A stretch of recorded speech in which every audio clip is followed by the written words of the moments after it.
A completely black screen with no visible content, text, or imagery. Of many voices. This tent is part of a traveling exhibit that has been following the Lewis and Clark Trail since January of 2003. Started in Monticello, the place of Jefferson's dream for a western journey, and continued through the eastern states. In 2004, it was in St. Louis, and that's where I joined up along with 6 others.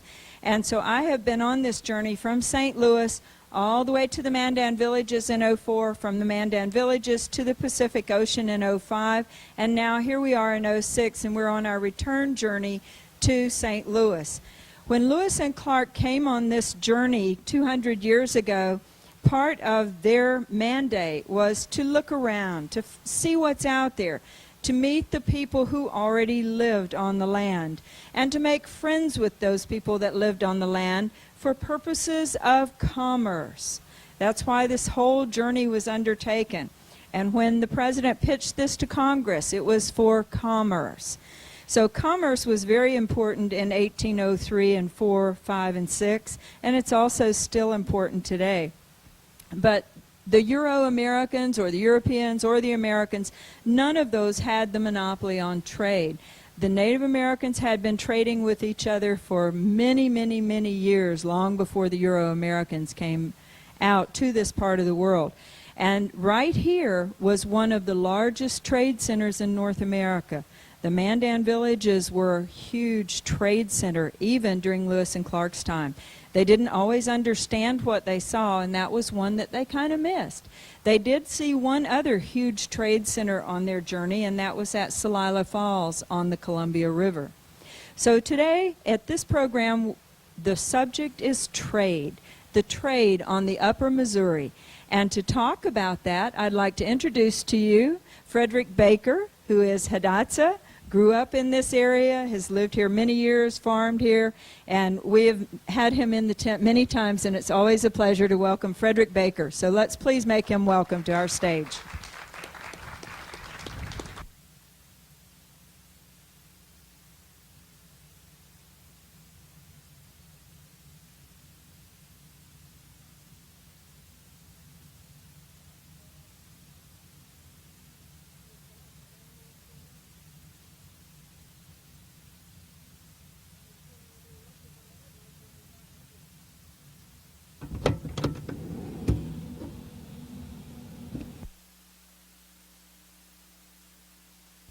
Okay, testing 1, 2.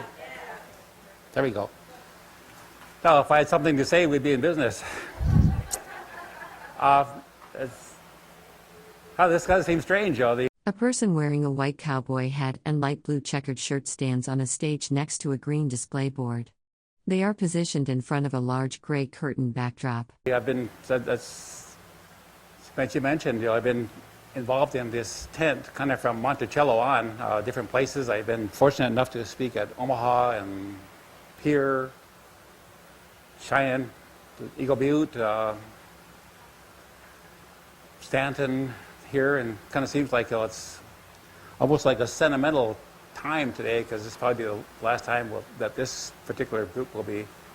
Anyway, my name is Frederick Baker. My Hidatsa name is Yellow Bull, or Gita Bishidish. We're a matrilineal society, so I was born into my mother's clan. I belong to the Locap. Most of the Locaps on this reservation are really from one family, and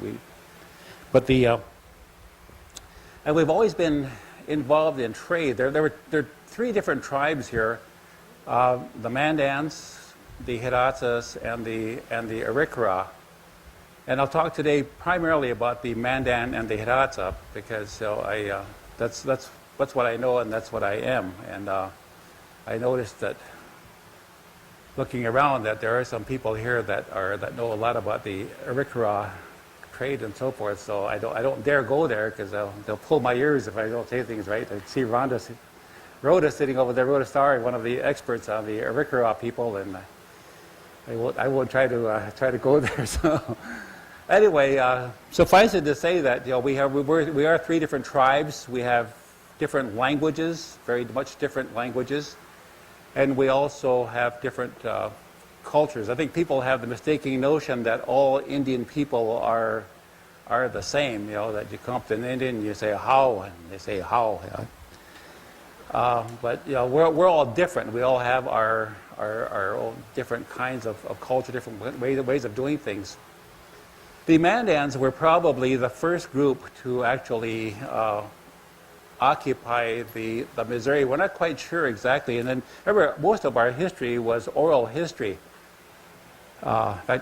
And you know, oral history really is kind of what you hear and then what you in turn interpret. Any of you, I'm sure a lot of you have read the Iliad and the Odyssey by Homer, the blind poet, who went around Greece during that time talking about the travels, the Trojan War and the travels of Ulysses.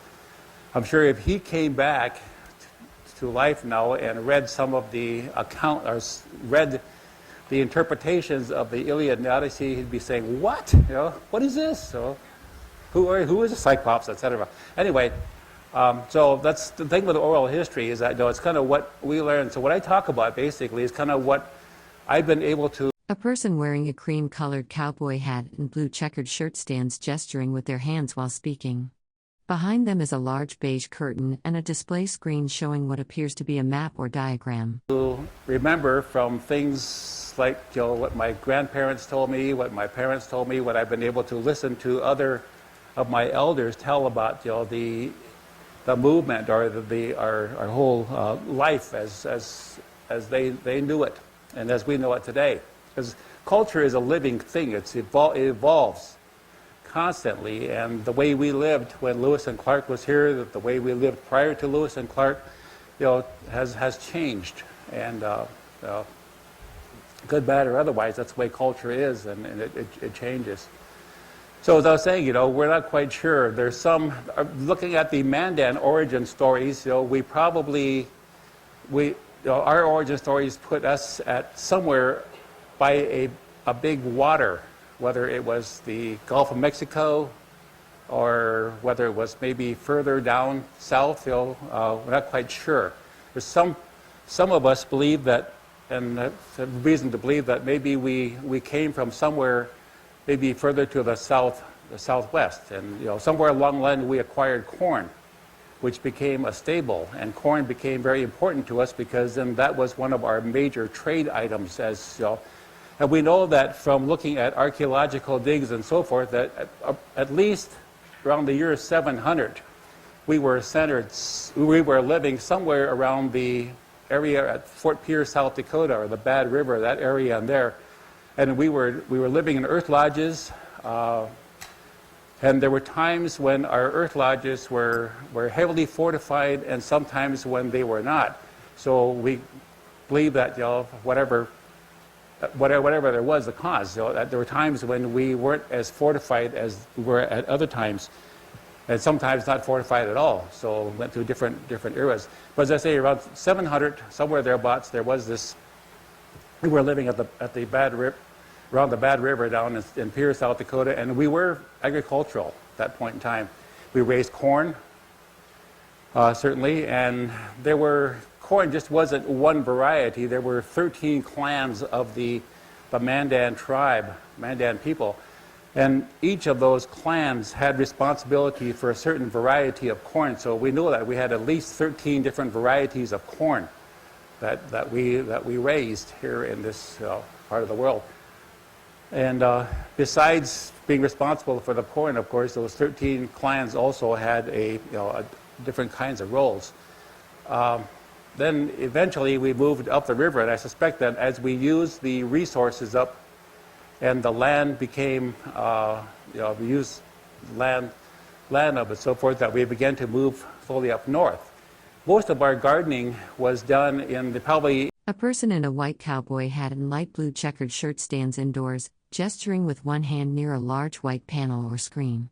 A display cabinet with yellow-green doors is visible behind them. In the river valley, if any of you remember what the Missouri River used to be like before it is as we see it today, because years ago when I was growing up, you'd look out here and if we were sitting on this very spot and looking out, we would see such big trees that we probably wouldn't even see where the river actually went through. That's how dense the forest or the cottonwood trees were in certain parts.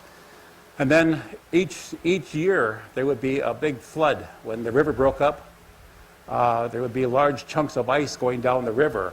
And eventually, somewhere along the line, they would do what we call gorge. They would kind of get caught in something and then form kind of a natural dam, and the water would back up and flood. And and that kind of seemed to enrich the soil. Because certain cottonwood trees certainly use that. There's a fear nowadays with the river system being dammed up the way it is that the cottonwood trees may disappear. But this was so every year there was kind of a refreshing of the soil, so to speak. So we planted our gardens down where these sandy loam type soils were. For one thing, they were easier to dig down there.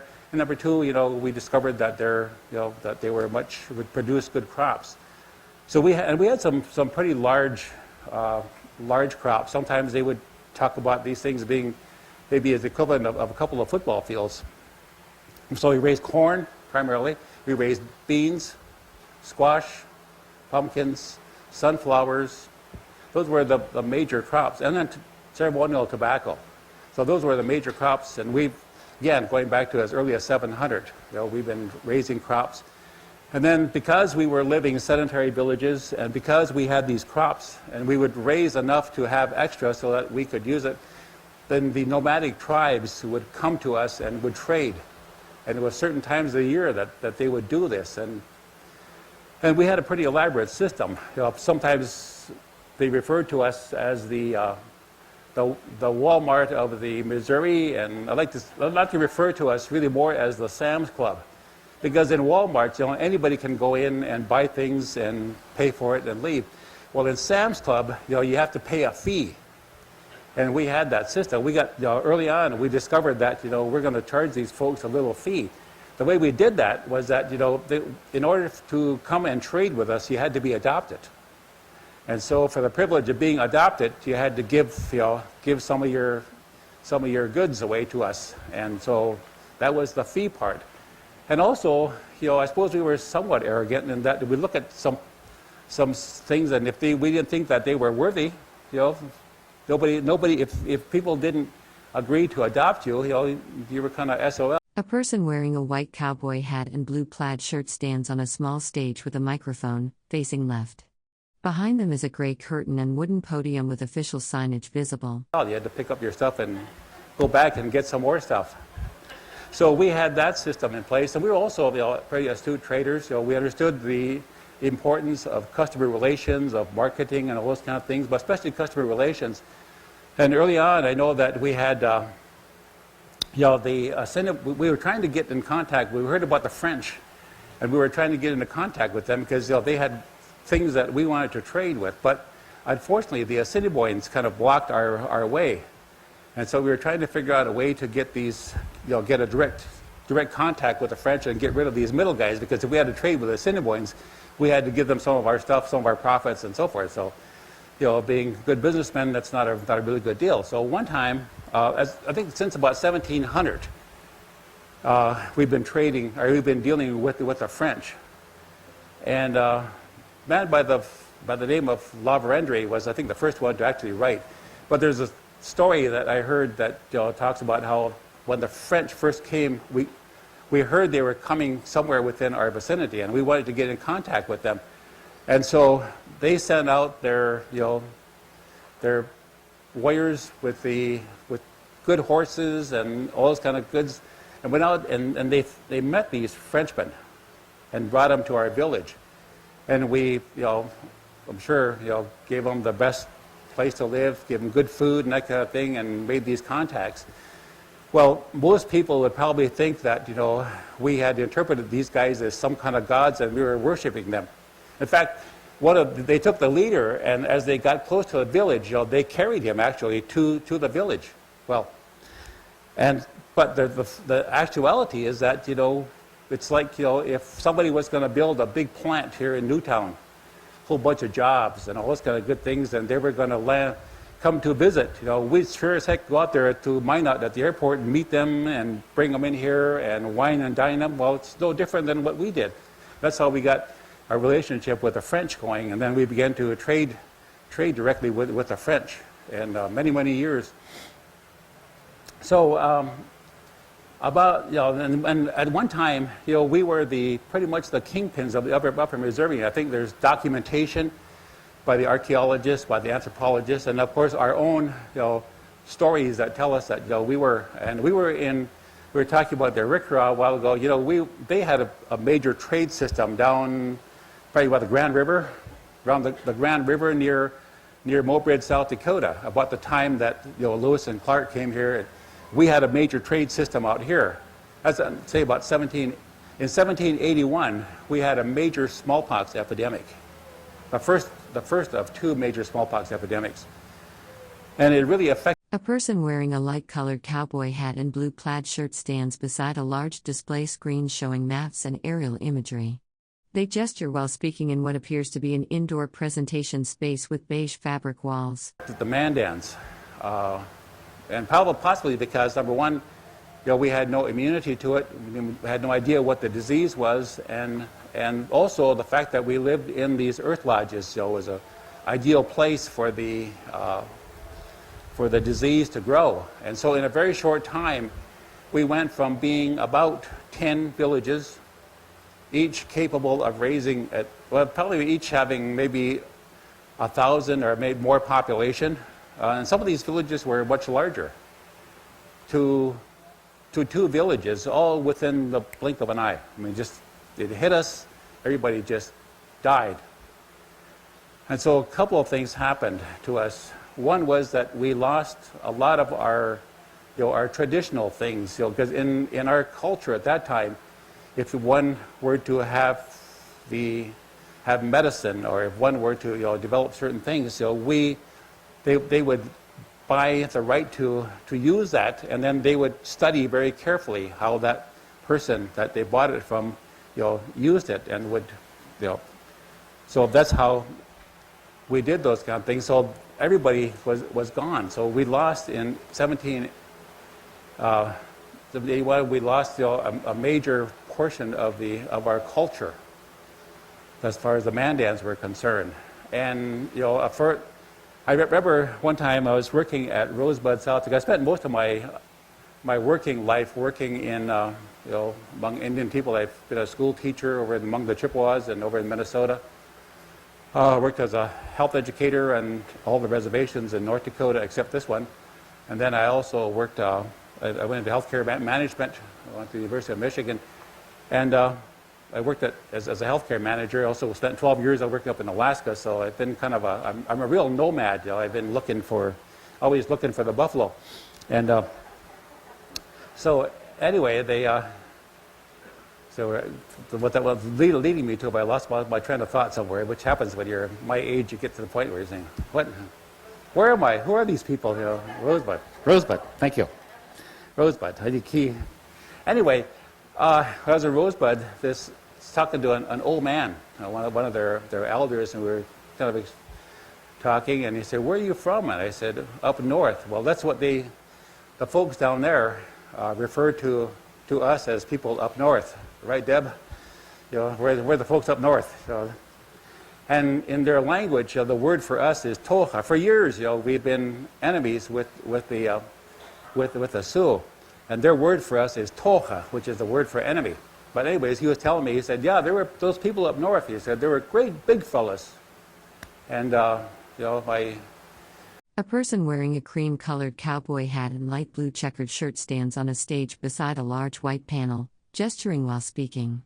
A yellow-green display screen is visible on the right side. My brother Marley sitting here, they're probably all about his size, and not only big in size, but there were also a whole bunch of them.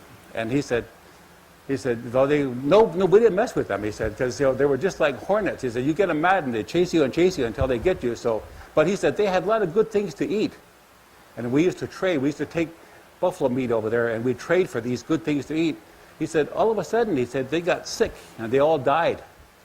So he was telling me, I'm sure, about the old man, the Mandans. And this is kind of how So by the time Lewis and Clark came here about 20 years or so later, in 1804, number one, we had a reputation for being for being friendly, and the reason we were friendly was because we understood, again, the whole idea of customer relations. Trade was very important. We would trade our goods, and people would in turn bring us things like hides and dry meat and all those kind of things. So it was a good exchange. And we also traded wide enough so that there were evidence of things from both oceans that or the artifacts or whatever they were making up there. I mean, it found its way to us. And at one time, we were kind of the trade center between the horses of the Southwest and the guns of the Northwest. So anyway, we came along, and when Lewis and Clark came here, a couple of things. One is that we looked at them as a potential chance to get some of our power back, because we just gone from being this large, powerful group to all of a sudden being this small group. And I'm sure our enemies began to start to have a real impact on us. And so that was, so when Lewis and Clark came here, again, those two things. One, we saw the potential, we saw the weapons they were carrying, and thought that was pretty impressive, and would like to trade for some of those things. So those were the reasons I think that Lewis and Clark were welcomed by, because really, number one, in our history and in our stories and stuff, there is really virtually nothing about Lewis and Clark. We've been, again, dealing with white guys since 1700 about, so, these guys were nothing new. Just a bunch of white guys living across the villages. They made friends with Shehekshot and Black Cap, the other folks of our leaders, and so we kind of took a responsibility to take care of them, because we knew right away that these guys had no experience living in this part of the world. And living out here, living out here in the wintertime, can get pretty wild. And so we took the responsibility, again, because of their friendship to Shehekshot and to Black Cat, we took the responsibility to try to look out for them so that they wouldn't get in trouble. A person wearing a light-colored cowboy hat, glasses, and a blue and white checkered shirt stands indoors with hands clasped, facing slightly left. Behind them is a beige curtain and a display screen showing maps. They wouldn't freeze to death, or they'd had something to eat or whatever. And our chief said to them, if you're welcome here. When we eat, you eat. If we have to starve, you're going to have to starve. And those kind of things. So that's kind of the spirit with him. I think the feeling sometimes history gives you kind of the impression that they brought this marvelous culture and so forth over here. Well, really not. I mean, we took care of them and helped them survive the winter and saw them leave again. We couldn't quite figure out really what they were doing, because they weren't traders. They didn't really have anything. They had these little medals, peace medals, and saying. And then the Hidatsas. Well, let me finish the Mandan part. And so that's really what kind of all they had. So I think most of us were trying to figure out, what are these guys doing? Why are they on a mission, on a vision quest, trying to find some kind of a big mission or vision by going to the mountains, going to that ocean? Are they on that kind of a quest? What are they doing? Because to us, exploration really wasn't a thing. We didn't explore for the sake of exploring. This is Mother Earth created by the Creator, and we were part of it, and we accepted it, and we adapted to it and so forth, but we didn't really want to conquer it or explore it or those kind of things. And so that was kind of a foreign phenomena. So we never could figure out really what these guys were doing, but they went upriver, and I guess the Hidatsas in particular figured that they'd never see these guys again, and here, lo and behold, about a year later they show up, and everybody's very surprised to see these guys. But so that was kind of the Mandans. Again, they were major traders with agricultural products, and we had established a major trade zone right here. Our competitors were the Ecumberra brothers and sisters who lived around Mobridge, South Dakota at that time, and they also had a major trade route. And at times we would war with them, and at times we were at peace with them. You remember, if you're reading the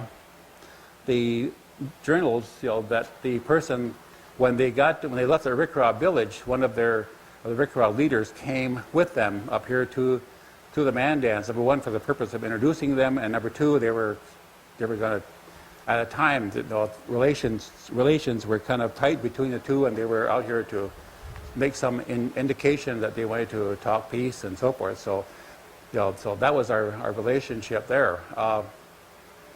There were three different groups of Mandans. Well, and they also had different languages. And the other thing that we talk about, is that the Lewis and Clark expedition really missed what was going on in the villages. A person wearing a light-colored cowboy hat and checkered blue shirt stands on a stage with a beige fabric backdrop, gesturing with their hands while speaking. Metal stage scaffolding is visible above. They had some ideas that they were coming to be among savages, that this territory was totally uncivilized. There was really nothing out here. They even thought that at one time that there were some woolly mammoths wandering around this country. And so they came here with that idea. None of those folks really had any, they were not ethnographers, although they did some ethnography. They weren't really scientists, although they gathered things. And so they were, with their own particular frame of reference. They came here looking for evidence that we were savages, and that they're going to bring this marvelous civilization to us. Well, really so happened that when Lewis and Clark came here, we were pretty civilized, organization. For one thing, the women, we were what matrilineal society, as were the Hidatsa, and so we were all. The women kind of owned pretty much everything. They built the lodges. If any of you were at the closing ceremony this morning, you heard Amy talk about how hard the women worked and so forth, while we were out protecting and doing hunting and doing those kind of things. So we each shared. But the women owned everything. They owned the lodge. They owned, if there was a big buffalo kill, they owned the meat. And interestingly enough, even in the trade, I'm led to believe from stories that I've heard from my elders that when the people came to trade, say a group of Assiniboines came here to trade, and probably this time of the year would have been a good time because that's when they were out hunting and so forth, come here to trade, that the women really were the ones that would look at what they had, and if they wanted a particular item, they would give the men some, maybe a burden basket or two of corn, and say, you go bring me such and such. And so your job was to go out there and to negotiate that, and bring back to her, what she told you to do with the price that she told you to pay for it. So that was the haggling that went on. Also, our system of life, we had, the family structure was very strong, and most of the families were, households where there were, usually the men had more than one wife, and then they also, when you got married, you went to live and become part of your wife's household. Your Mahiri tells about how she. A person wearing a cream-colored cowboy hat and light blue checkered shirt stands on a stage with a white backdrop, gesturing with both hands while speaking. A monitor displaying green content is visible to the right. Got married. Mahiri was one of the last people that lived in the 5 villages, but she tells about how she got married. One of the things in the whole courtship thing was that they would, at certain times of the day, young women would go to the river or go wherever the water was and bring water, and they had these big bladder basket or bags, and they'd bring the water up. And if you were interested in meeting a young lady, or if you're interested in a certain young lady, you might go up and ask her for a drink of water. And if she shared a common interest, she'd probably give you a nice glass of water and go on. If she wasn't interested in you, you go up there and ask her for a glass of water, and she'd probably do the Mandan Hidatsa equivalent of "buzz off, bozo," and so wait, next turn. And as they got to be more interested in each other, usually the bargaining for the marriage was done, and we were kind of symbolic in a lot of ways because we would be kind of told what to do, and then we'd go and do it. I remember somebody was telling me a story one time about and then on the negotiations, because when the Christians came here, when the other government came here and so forth, they didn't want to deal with women because remember back about then, women were a step above chattel in the major community. So they didn't want to deal with the women, they'd deal with the men. And a lot of times if we were in a meeting, we'd be out here sitting out in front talking. Behind us would probably be sitting our wives. And as we were carrying on the conversation or involved in this negotiation where it was, we'd have to stop occasionally and turn around and look. And if our wives were going, we were in trouble. I had to get on the stick. And if they were going like this, it probably has. They were going like this, and it's a... So anyway, so the women had a lot... Anyway, going back to this, so once, in Wahilivia's case, once she got interested, his father came to their lodge and brought presents. He probably bought some horses, maybe some buffalo robes, blankets, whatever, to impress the family. He came in and told Wahilivia's father that you're a good family, and all those kind of things, and then give him all kinds of praise, and then he'd say, I want my son to be a part of your family. And then he would leave, leaving all those gifts tied outside. And so in her case, her father, son of the star, right? A person wearing a white cowboy hat and blue plaid shirt stands in front of a large display screen showing maps. They appear to be giving a presentation in front of a light-colored backdrop. What was her? Oh, small ankle. I'm sorry, small ankle was her. Anyway, get myself confused here. But anyway, her father decided that she was too young, that he didn't want his daughter to marry this guy right now. So he took all the things back and went back to that household and told them that he said, my daughter is too young to marry. But the young man and his father were really insistent. So a while later, they went back again and brought more gifts. And they, again, went through the same spiel, saying, you're a fine family. I want my son to be part of your family. So,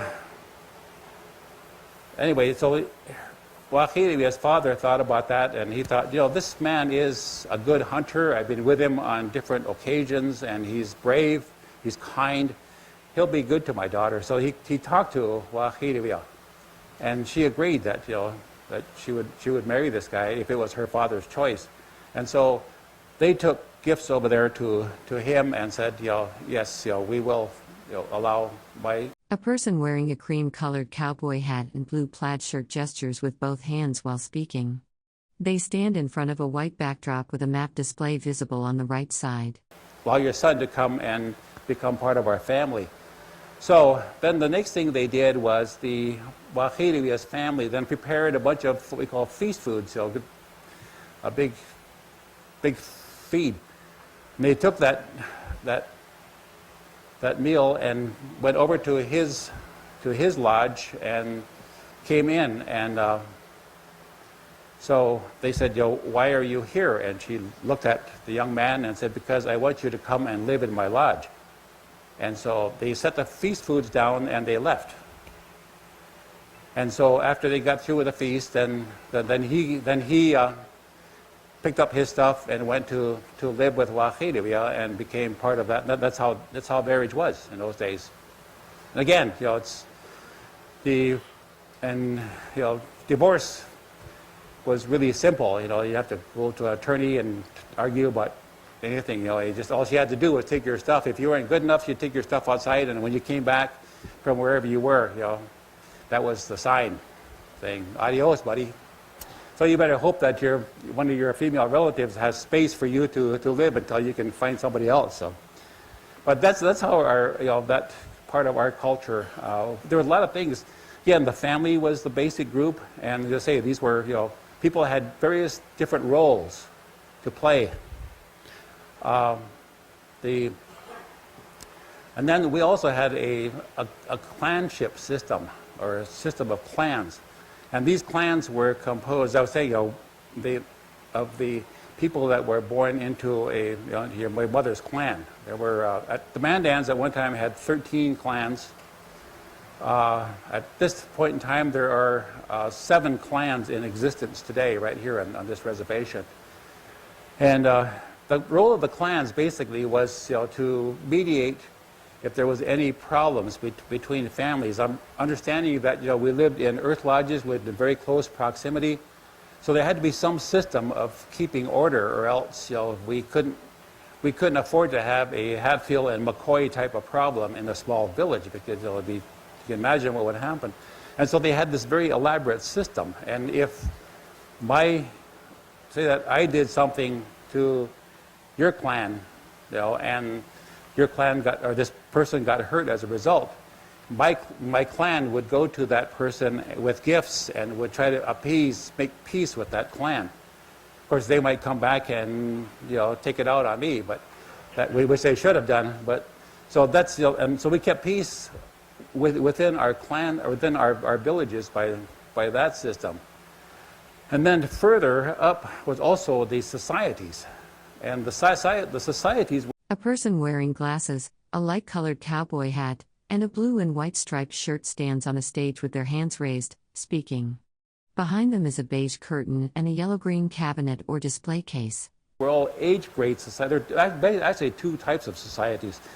One was the leadership, the warrior societies, and these were all age-grade societies, and they were societies that you earned your way into. The first society that young people, I suppose they're people, the young men that first came kind of into puberty and so forth, people would observe these young men because they were already hunting and doing things, and they would take a group like that and they'd recommend that they buy their way into that society. And so the families and the clans would support these young men and give them things so that they could buy their way in. And then once they were in that society, and the first society was called the Stonehammers. And the things they did in these societies were learning skills to survive. And one of the things that we did, both as partly to prove how brave you were, and for other reasons, we would go to other tribes, and as my brother Gerard always say, we never stole things, we'd borrow them. And unfortunately, those other tribes wouldn't appreciate us borrowing them, so they'd come. A person wearing a light-colored cowboy hat and a blue plaid shirt gestures while speaking indoors. A map is visible on a screen to the right, and a beige canvas backdrop is behind them. Back and they'd borrow something from us, and this was kind of a way of, but the whole system of stealing horses, and so these young Stonehammers in particular were taught how to steal. And then, so one of the rituals that they did when they got through with their ceremony and these guys became Stonehammers, all the people in the village would line up. And these young boys would come running through, actually, I suppose, and then the people of the village would hit them with whatever, to punish them because they knew they were going to steal from them. So that was an interesting, kind of reminds me of the boarding school I went to. I went to school at Assumption Abbey, and we had a rather elaborate year of orientation or initiation. And one of the things that we did was, we had a thing called a paddle line. And if you're a freshman, all the seniors would line up, and you'd have to crawl through those seniors, and they'd be paddling you as hard as they could. So it kind of reminded me of all the Stonehammers, so maybe I have a right to be a Stonehammer. Anyway, and then as they got good enough, they went on to the next society. They would buy their way into that society en masse and so forth. And eventually, if they were really outstanding warriors, outstanding hunters, good strong medicine, were proven to be good people, and were kind and could be depended upon and so forth, they eventually became part of the Black Moss Society, and that was kind of the epitome of the men's warrior society. Women also had the same kinds of societies, and they came up the line as well. And then when you got too old to carry out the responsibilities of the Black Mouse Society, then you became part of a either Crazy Dog or those societies. And really these old guys were kind of the policy makers. They would decide whether a village should move. Some of the roles of the Black Mouse were, that's where our winter chiefs came from. When, okay, 10 minutes. We have a sign language here, so don't mind us. The Crazy Dogs were kind of the enforcer. I mean, they were the ones that made policy. During the summer, we lived up in Earth Lodges, much like if you were up the Earth Lodge Village, you probably see those Earth Lodges up there. That's pretty much where we lived. In the wintertime, the Black Mouse among themselves selected a winter chief, and they would break up into groups and they'd go build a smaller village down in the river, or on the riverbanks where the big trees were and where there was plenty of shelter and plenty of... A person wearing a light-colored cowboy hat and a blue checkered shirt stands on a stage with a white tent backdrop, gesturing with their hand while speaking. A display board with maps is visible to the right.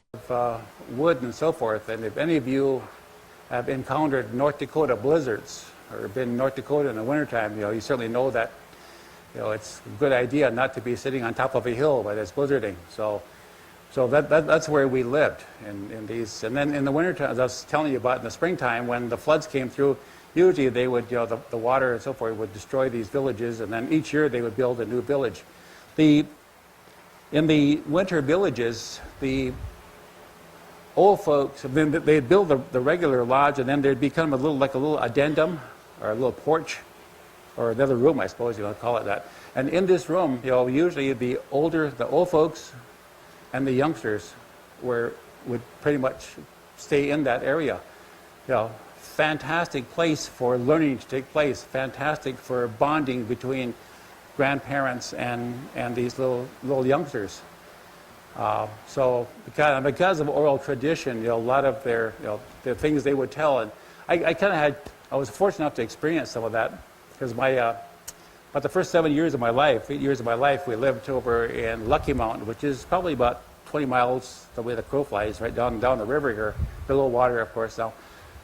And we got a chance to, my grandfather was a full-blood Hidatsa, couldn't speak a word of English. My grandmother on my mother's side was half Hidatsa and half English. Her father came from probably Liverpool, England. That's from what we can gather. So I always tell people that I'm probably related to the Beatles, but I haven't. So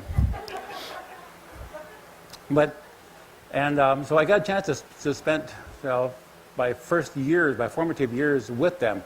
I learned how to speak Hidatsa fluently. In fact, I learned how to speak Hidatsa fluently and English at the same time. Can't remember when I couldn't speak either language.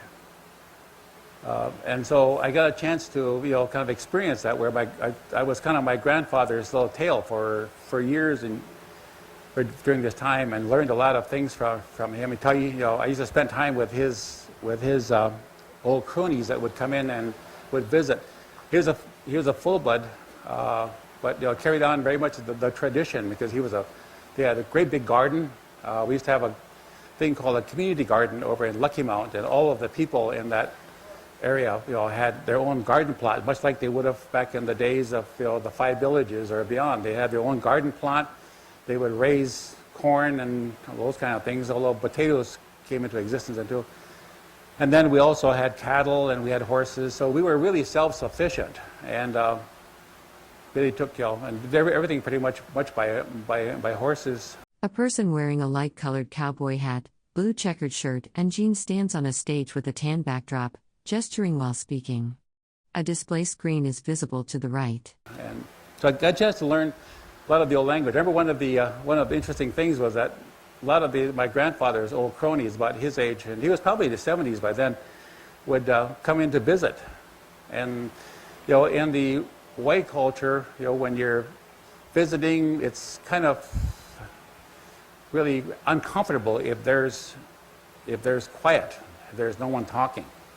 Well, in their situation, sometimes they would talk, sometimes they wouldn't. Sometimes one of the guys would tell something. He may tell a story, or he may know of some incident that happened, that he would tell the rest of these guys, so they'd talk about. But sometimes they just come in there, and I was their gopher, so I'd usually get them something to drink or whatever, and they'd be sitting there, and pretty soon they'd say, well, I'm going to go now. What I'd say, I'd say, oh, I'm glad I seen you. And they'd go. Or sometimes somebody would tell something, and then the rest of them would sit around.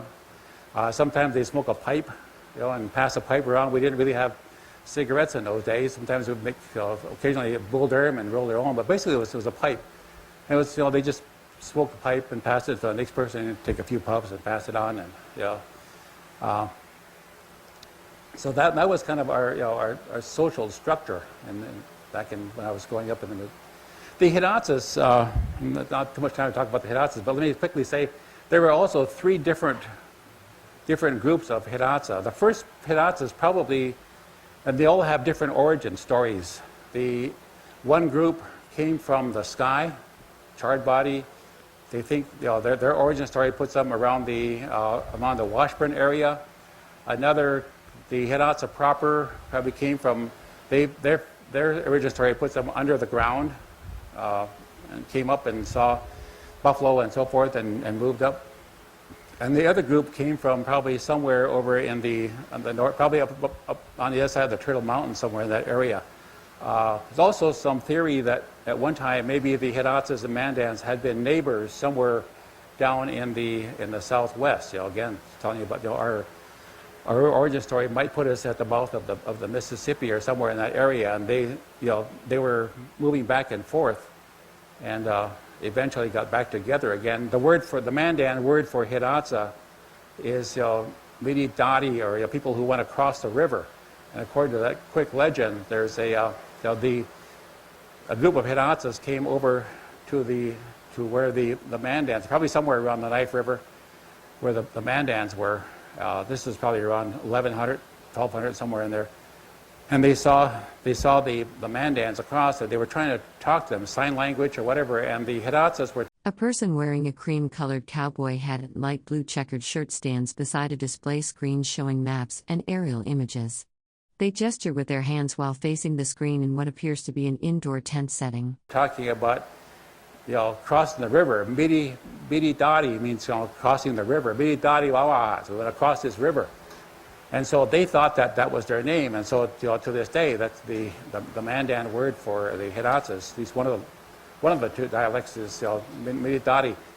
And so the story is that they put corn on their arrows, and they shot corn across, and motioned them to eat it. And so they did, and it tasted good. I mean, they parched corn.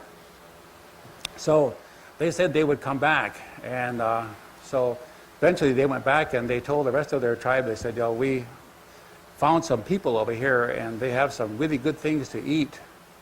And so they decided to go join them. And so they came over, crossed the river, got together with the Mandans. And this went on for a while. The Mandans finally said, they said, if we're different. We have different ways. And if you stay here, eventually our young men are going to fight each other because our ways are different. And so we want you to move down or move up north and build your villages there. But don't go so far away that we aren't close, because then we're bound to become enemies and then be fighting each other. So go until you can no longer see the smoke from our lodges, and then build your villages there. And so that's probably why the major Hidatsa villages were built around the Knife River, around if you ever go out that way and visit Stanton, there's the 5 village memorial site there, and so that's and that's the other bunches of Hidatsa came over as time went on. So anyway, I think my time is. Let me stop there, okay? Suffice it to say that trade. We've been engaged in trade for a long time. Even to this day, I noticed that and we evolve. You know, and we kind of go with the flow, so to speak. And in this day, I noticed that one of our young men here was dressed up in his Indian costume and was having tourists take pictures for $2. And I thought, we've gone, you know, we've adapted. We've adapted. So with that, it's been a pleasure. Glad to answer any questions.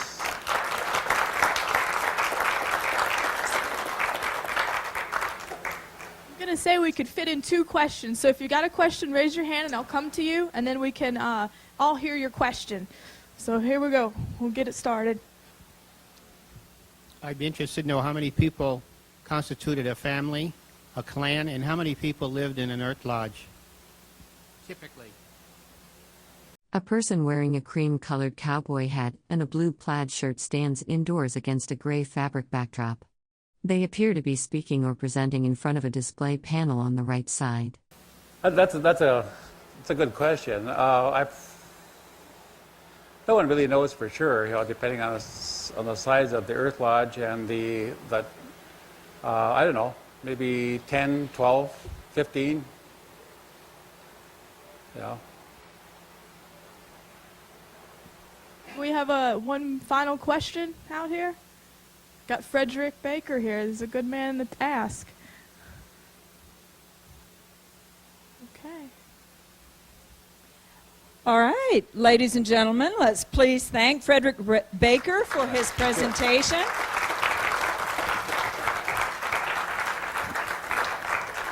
And I would like to also encourage you to come back at 5 o'clock, our next program, and it will be our last program here at Newtown. Amy Mossett will be here, and so come and join her in her program.